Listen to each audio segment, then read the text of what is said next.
y estoy acá con un invitado de lujo, sí, con Adolfo Storni, que bueno, va a ser un apellido que a nuestros oyentes le va a sonar, ¿no? Nosotros estamos en Mar del Plata, nos acordamos de Alfonsina. Tenemos acá a Adolfo Storni, que es empresario, economista y sobre todo historiador aficionado. Bastante poco aficionado, te diría. Está más cerca de ser un profesional que un aficionado. Pero bueno, a él le gusta llamarse aficionado, así que lo vamos a dejar, porque no vamos a contrariar al invitado. Vamos a empezar preguntándole a Adolfo, ¿no? ¿Cómo fue que nació su interés por la historia? Bueno, a ver, yo creo que un poco por tradición familiar, en mi casa había una gran biblioteca de libros de historia, libros de mi papá, mi abuelo, un tío abuelo que no tenía hijos, que heredamos su biblioteca, mi bisabuelo, bueno, toda esa biblioteca familiar, de chiquito uno se sintió atraído y buscaba los libros que le interesaban. Por otro lado, también se hablaba mucho de historia en mi casa, en la mesa, con mi papá, con mi abuelo.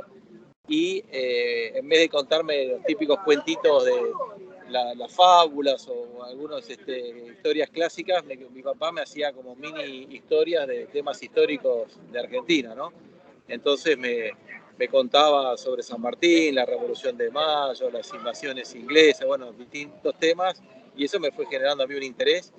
Y bueno, creo que desde que empiezo a leer, desde que aprendí a leer, leí historia y bueno, yo siempre digo soy aficionado, pero básicamente porque no hice ninguna carrera relacionada a la historia, pero sí estudié mucha historia por mi cuenta y bueno, a veces me entusiasmo con un tema y lo estudio, lo leo, todas las vertientes, leo el liberal, el nacionalista, el marxista, el trotskista, el extranjero, el nacional, y bueno, me voy armando mi situación histórica y después eso complementándolo con una visión a veces un poco economicista, porque bueno, siempre está la deformación profesional que uno asocia la economía con la historia, bueno, y trata de armar un... Adolfo, en tu caso en particular es como que la historia la viviste y como que la historia te buscó a vos. Sí, yo creo que lo buscó y lo encontró. Pero vamos a ver si escribe alguna historia novelada, porque me parece que es ideal, Adolfo. También, No, claro. Yo me dedico a la divulgación histórica, ¿no? Siempre trato de celebrar todos los aniversarios que hay, como nuestro país es bastante nuevo y tiene 200 años y poco más, bueno, yo creo que empecé a dar charlas de historia en el 2006, que fue el aniversario de las invasiones inglesas. Entonces, esa fue mi primer charla de historia y no paré. Y por suerte hoy, con toda la tecnología que hay, por todas las redes virtuales, quedan grabados los programas, se pueden ver, los suben a distintas plataformas y eso hoy en día, divulgar la historia es mucho más fácil que antes, ¿no? Yo creo que antes había que ir a lugares muy específicos, escuchar, hablar de historia y hoy hay muchísimas charlas virtuales. Yo te diría que todas las semanas participo en alguna charla y todos los años doy entre 10 y 15 charlas y que a mí me dan mucho placer, ¿no? Claro, y es súper interesante y además necesitamos conocer nuestra historia también.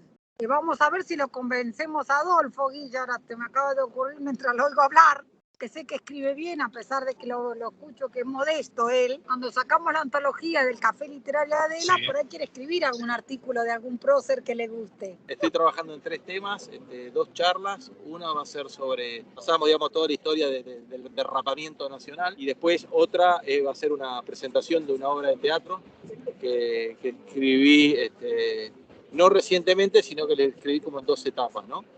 Que va a ser una obra de teatro histórica, con personajes históricos, donde es una historia para mí bastante trágica porque representa de alguna manera el principio de la decadencia argentina, que fue la pelea o el enfrentamiento por una cuestión menor entre Roca y Pellegrini, ¿no? O sea, 2 socios que de alguna manera construyeron el país y le dieron instituciones, los límites actuales, generaron un montón de condiciones para el desarrollo, la inmigración y la ampliación de territorio. Bueno, por una cuestión menor se enfrentan y eso provoca la ruptura del Partido Conservador, en su momento se llamaba Partido Autonomista Nacional, y bueno, genera que después surjan otros partidos y bueno, pierda esa hegemonía política que tenía el Partido Autonomista Nacional. Y la tercera línea que estoy trabajando, que va a ser también una charla que voy a dar, o varias charlas, porque ahí hay muchos más Tenés que interesados. avisarnos para así la damos difusión por la radio. Dale, no, y seguramente Sí. una la podemos hacer en la radio y otra y la Dale, tercera. como no, podés hacer en la radio cuando quieras.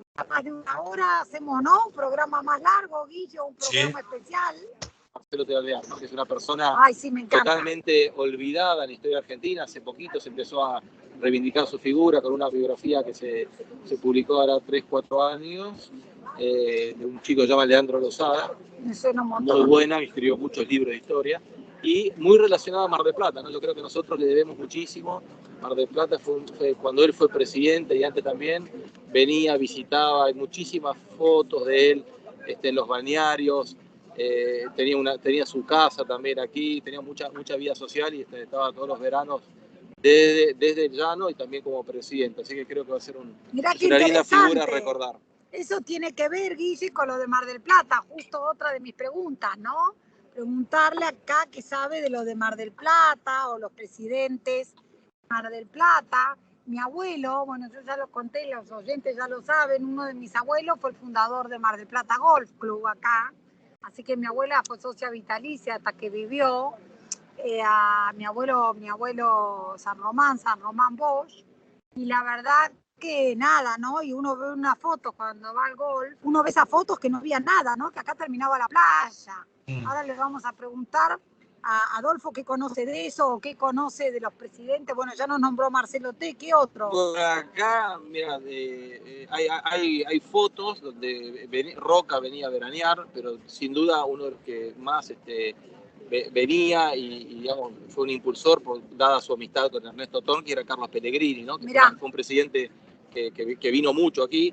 Después Marcelo Tealvear, muy unido, el que dio mucho impulso a Mar del Plata, él como presidente y el que era gobernador en esa época, a pesar de que era bastante fascista, pero fue un gran gobernador, que era Manuel Fresco, que fue el que construye el Hotel Provincial, este balneario que estamos acá de Playa Grande. Bueno, hay toda una serie de obras públicas que se hicieron en la ciudad de Mar del Plata, la central eléctrica en el puerto, el mismo puerto. Hay muchas obras que están ligadas al gobierno de Justo o de Fresco en la gobernación. Así que después también el presidente Ortiz, que hay una casa que muchos años fue un restaurante en Gascón y Alem, por esa zona.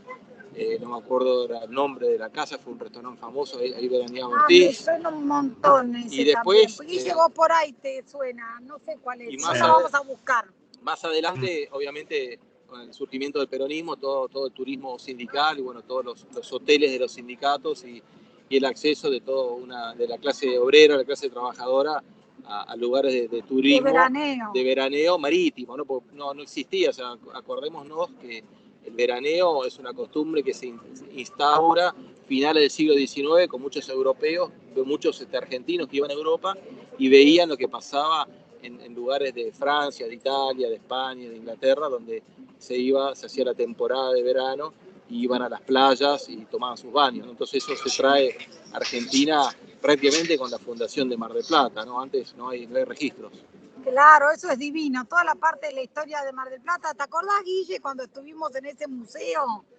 Una de las primeras veces, cuando recién nos conocíamos, que había una foto de Mar del Plata, que no es el de Victoria Ocampo, el que está enfrente de la casa de Victoria Ocampo, Guille. La Villa Mitre. La Villa Mitre. El Museo Histórico, sí. ¿Viste vos? Sí, hace muchos años. Es hermoso. Ahí hay una foto divina de esto que dice justo lo que nos está hablando Adolfo, ¿no? Esa foto, la gente agarrada a la soguita con esas mallas enterizas. Yo tengo fotos de mis parientes así. Tengo una de mis abuelos. Había una rambla de madera donde ahora está, digamos, la playa Bristol, esa zona. Claro. Donde está el Hotel Provincial, el casino, había una gran rambla de madera que creo que se incendió después y bueno, la terminan levantando. Y después se hicieron, claro. Y no se rehizo, pero eso era muy famoso, ¿no? Y meterse en el mar con la soga también y todo. Sí. Y los hombres con esesas mallas enterizas. Que yo tengo la imagen de Carlos Pellegrini y de Marcelo Tealvear usando esas mallas que parecían luchadores de lucha libre. Sí, lucha libre. Sí, con piernas, tenía como piernas, una parte de hasta arriba de la rodilla. Era increíble. Yo hay fotos en mi casa y después ahí en algún lado, me parece que fue en el golf que vi, que allá en el golf era como si se terminara, ¿viste? viste que está esa pendiente, parece que se terminaba el mundo ahí, y que los que trajeron el golf acá obviamente fueron de familia inglesa, todo, empezaron que era un deporte que se empezaba a jugar allá, y acá con esta inmensidad, y ahí nació el proyecto del Mar del Plata Golf Club, ¿no? Adolfo, se me vino a la mente a ver en qué momento vos como historiador ves qué tiene a favor y qué en contra, ¿no?, de esa Mar del Plata, tal vez más aristocrática, a esta Mar del Plata con un abanico más amplio, ¿no? ¿Qué es lo que perdimos? Porque muchas veces hablamos del patrimonio, ¿no? No, yo creo que el acceso, digamos, de la población se fue al turismo o el veraneo en Mar del Plata, se fue haciendo por etapas, ¿no? Primero fue algo totalmente elitista, aristocrático, después el acceso a la clase media, profesional, pequeños propietarios, y después ya en la década del 40 el obrero industrial. Hoy de la Mar del Plata de cuando yo era chico, hace 40 años, a hoy también cambió muchísimo, porque hoy lo que yo veo que es una ciudad que tiene todos esos públicos, ¿no es cierto? Tiene su parte elitista, su clase media, su obrero Sí, sindicalizado, claro, pero también claro. tiene mucha juventud, tiene su turismo gastronómico, tiene turismo de jubilados, o sea, es una ciudad que prácticamente debe ser de las ciudades más democráticas, más abarcativas, más que reflejan lo que es la sociedad argentina en su totalidad. O sea, uno ve, incluso hasta con sus cordones de inmigrantes de países limítrofes, algunos dedicados a la construcción, otros dedicados a la horticultura. O sea, hoy Mar del Plata es una ciudad mucho más rica, si uno la analiza en forma sociológica o demográfica, que hace 20, 50 o 100 o 120 años, ¿no? Debe ser una de las ciudades más ricas en cuanto al estudio y a la composición de todas las clases sociales, de todos los orígenes, de todas las actividades que hace la gente, y algunos vienen por turismo y otros hacen de Mar del Plata su lugar de trabajo y de residencia. Yo creo como Adolfo que es una ciudad súper completa y que va sumando. Por ahí es una visión un poco optimista, pero yo creo que es realista. Coincido con Adolfo, digamos. Se construyó por capas, ¿no? Que ha ido sumando, sí. Sí, va sumando.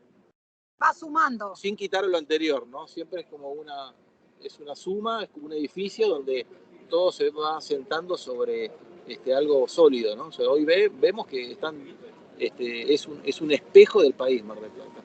Realmente que representa a toda la Argentina. Además es una ciudad muy completa, con mar, es una ciudad con mar, ¿no? Esto porque no es un simple o balneario, un lugar donde hay playa, que fuere, hay una riqueza enorme. Y le vamos a preguntar a Adolfo qué parentesco tiene con los de Storni, ¿no? Es una familia también de historia. Nosotros, digamos, mi tatarabuelo vino del lado italiano y el papá de Alfonsina vino del lado de frente. Obviamente tenemos relación familiar, yo conocí al hijo de Alfonsina, soy muy amigo de su niño, Guillermo, conozco a otros sobrinos de Alfonsina que viven en Santa Fe, mi ciudad natal, así que si bien no somos claro, parientes cercanos, sí hay una relación familiar y de parentesco y obviamente de conocimiento.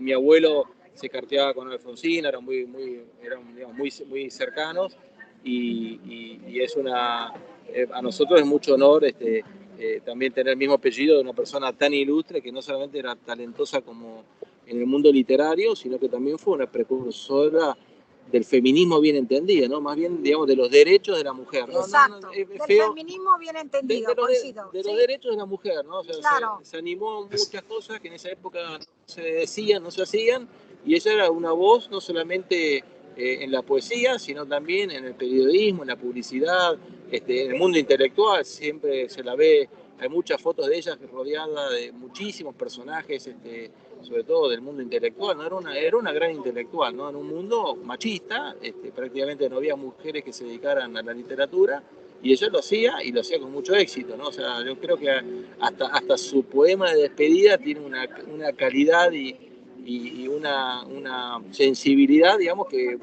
era difícil de entender en alguien que haya tomado la decisión de despedirse de este mundo, ¿no? Así que para mí, que he leído muchas de sus obras, por no decir todas, me encanta lo que he leído de ella.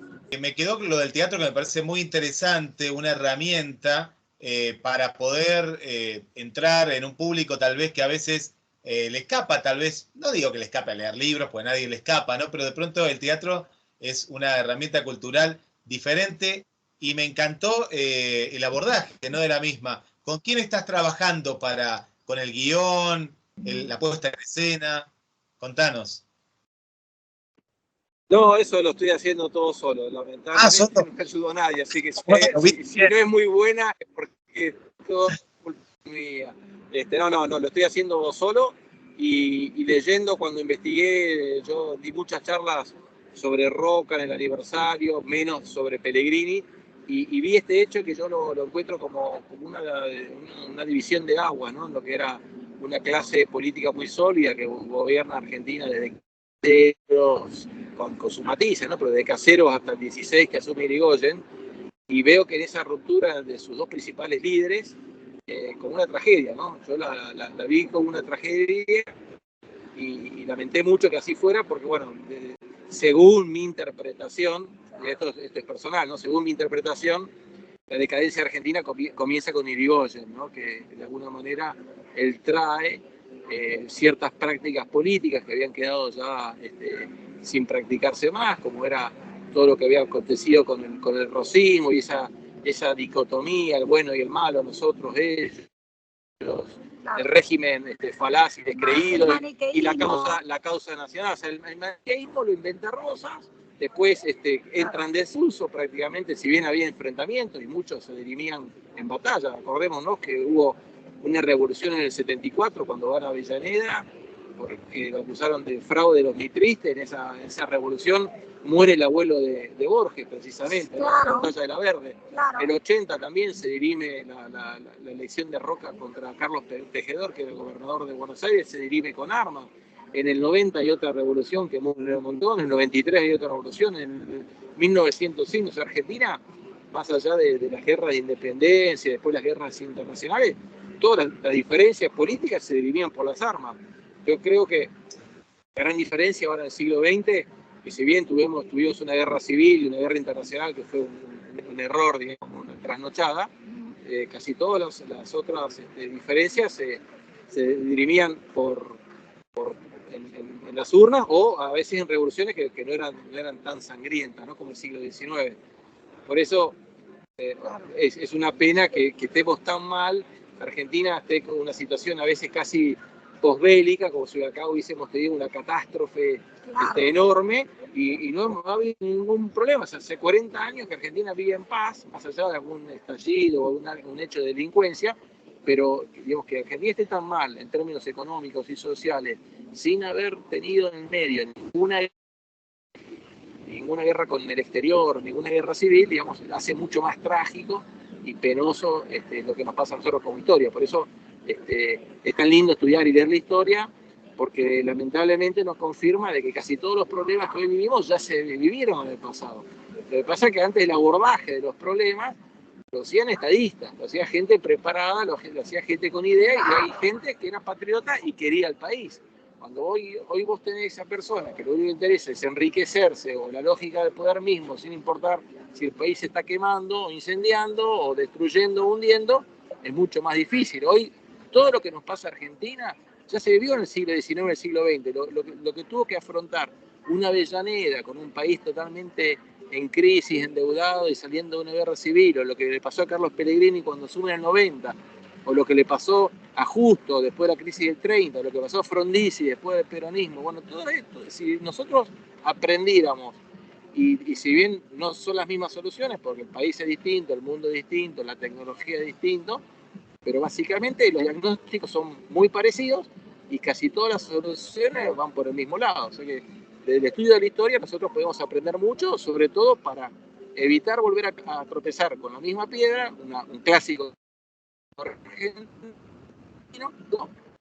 herramientas y aprender de cuáles podrían hacer mejores políticas públicas. Claro, y evitar ulteriores grietas, ¿no? O estar sumidos cada vez en nuevas grietas, repetir la crisis unitarios y federales, que el otro día lo hablábamos así, al pasar con Adolfo en la sombrilla, que es lo que está diciendo precisamente, Guille. Sí. Sí, hoy estamos viviendo, podemos decir que estamos viviendo una recreación de unitarios y federales, ¿no? De un país centralista o de una clase política centralista, no importa si son porteños o del interior, pero que es centralista en el poder y en la distribución de los recursos contra casi todo el país que quiere un esquema federal y que se reparta y que se, digamos, que se recauden impuestos de otra forma y que se gaste de otra forma. O sea que eso hoy está en puja, es muy vigente el enfrentamiento que tuvieron unitarios y federales en la primera mitad del siglo XIX, hoy vuelve a la carga, ¿no? Lo mismo que pasó más adelante contra puertos contra interior. Y bueno, claro, a veces la tecnología en algún momento ayudó a que eso se fuera ablandando o suavizando, como fue la llegada del ferrocarril, que permitió que el interior salga de la decadencia después de la guerra de independencia. O sea, Argentina era un país, que era el virreinato de Río de la Plata, muy rico, claro, con mucho comercio intra-virreinato, con los virreinatos vecinos. La guerra de independencia rompe todos esos mercados en rutas comerciales y Argentina demoró más de 50 años, casi 70 años, hasta que el ferrocarril llegó a Rosario, a Córdoba, a Tucumán, en poder rearmar esos, claro, vínculos comerciales. Hoy en día, en el siglo XX, con el esquema una reforma del Estado y hay una reasignación del capital, vamos a tener una ciudad, Buenos Aires, con cada vez mayor porcentaje de población y el interior va a ser cada día más pobre y un origen de migraciones internas, ¿no? O, como se está viendo hoy en día, de emigración hacia otros países, ¿no? Hay muchos jóvenes que están emigrando. ¿Qué es lo que más te atrae de la historia y también, ¿no?, en paralelo de la política internacional? De lo más reciente, digamos, el personaje que me atrae del siglo XX es Churchill, ¿no? Una persona que, digamos, llega a su plenitud después de los 70 años y en medio de una crisis, digamos, con un país derrotado y prácticamente mentalmente se sentían ya derrotados por el nazismo. Yo creo que Churchill es una persona que nos enseña a no darse por vencido, a pesar de que tenía ya sus años y en su momento Inglaterra tenía todas las de perder, digamos, se salvó por poquito de no caer en el nazismo. O sea, es un personaje muy interesante. Después, todos los personajes de la historia argentina del siglo XIX son súper interesantes, sí, pero no la versión que los endiosa y los pone en un bronce, sino como con sus decisiones, con sus aciertos, sus errores, muchos con un gran patriotismo, con un gran sacrificio. Uno piensa en el sacrificio de Belgrano, ¿no? Un tipo que se muere a los 50 años después de haber dado todo y pobre y, digamos, con una salud muy, muy debilitada. Muy débil, claro. El mismo caso de San Martín, con un genio militar a la altura de los grandes conductores militares del mundo, como pudo haber sido un Napoleón o Wellington, un tipo de un talento militar enorme, pero sin embargo conocía sus limitaciones políticas y nunca se metió en la política. No se entiende la generación del 80 y no se entiende la grandeza argentina sin estudiar a Rosas. Yo creo que Rosas, con todo lo malo, con todo lo bueno, es un personaje que marcó a varias generaciones. De hecho, los que fueron los emigrados y luego los hijos de los emigrados que gobernaron, digamos, formaron una clase dirigente que estuvo muchos años a cargo del país. Después eso genera todo un revisionismo, se vuelve a poner en pantalla o darle cierto prestigio a la figura de Rosas. Yo creo que, bueno, es muy difícil hoy entender a un Alberdi o a un Sarmiento sin entender a Rosas. Yo siempre le digo a la gente que quiere empezar a estudiar historia argentina, empiecen por Rosas, más allá de estudiar la independencia, la Revolución de Mayo, los caudillos, pero el personaje central es Rosas. Una vez que entiendan por qué existía un Rosas, porque hay que entender el contexto, qué pasó, qué pasaba en la economía, qué pasaba en las potencias internacionales, todos los conflictos que tuvo Rosas con los vecinos. Bueno, entendamos la época de Rosas y después podemos entender todo lo que vino de Caseros en adelante. Claro. Y después, para mí, Irigoyen es que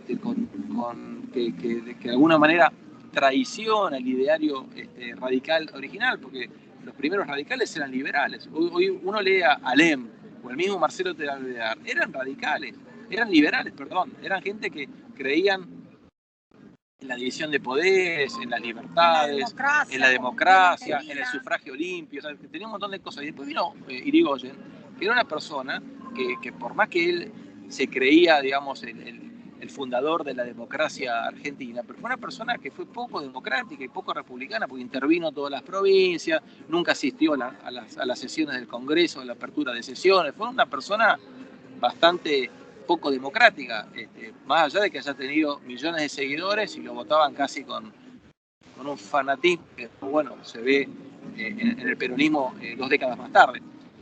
Entonces, es importante leer y entender, y yo siempre le digo, la historia hay que estudiarla a través de varios autores. Hoy no hay un libro que a vos te abra la cabeza y que sea la historia única. Yo creo que nosotros tenemos que sacar nuestras propias conclusiones, más allá de las afinidades que tengamos ideológicas o políticas de su momento, porque no podemos ver con ojos del siglo XXI lo que pasaba en 1853 o en 1880 o en 1945. No se puede ver con ojos de hoy. Tenés que meterte en el contexto y entender, no juzgar, entender por qué pasó, por qué se tomó esa decisión, por qué la sociedad toleró tal cosa o no la toleró, por qué se levantó. Yo creo que es la mejor forma de estudiar. Argentina tiene una gran tradición de historiadores. Hay muchísimos historiadores. Yo creo que no hay muchos países en el mundo que tengan tantos historiadores y que hayan publicado como en Argentina. Realmente no creo que exista eso en el mundo. Claro, sí, yo me acuerdo ahora que habla Adolfo de los historiadores, que en mi casa estaba Levene, toda la obra completa. Sí. Tenía mi papá y estaba Toynbee. Arnold Toynbee. Sí. Tomos y tomos. Y era muy interesante porque era larguísimo todo, pero a mí me gustaba leerlo porque te quedaba clarísimo. Leías como 10, 15 páginas, el mismo tema que para mí en ese momento era como larguísimo. Por eso lo recuerdo así, pero te entendías de qué iba lo que te quería explicar. No es que te lo explicaba en 2 párrafos, y si te olvidabas una coma sonaba. A mí me gustaba mucho. Después en la Facultad de Derecho también estudié Historia del Derecho, ¿no? Yo creo también eso, lo que dice Adolfo, estoy de acuerdo en todo esto, que es importante entenderlo de atrás para ir hacia adelante también, dice. Acá le decimos a todos los oyentes que el que se quiera comunicar con Adolfo, que nos escriba, que pueden encontrar en Instagram como Adolfo Storni. Gracias. Muy bueno, muy bueno. Si no, ya organizaremos algo con Adolfo, que sea por Zoom o sí. Buenos Aires, vamos a organizar algo. Va a ser un placer. El año vamos a organizar.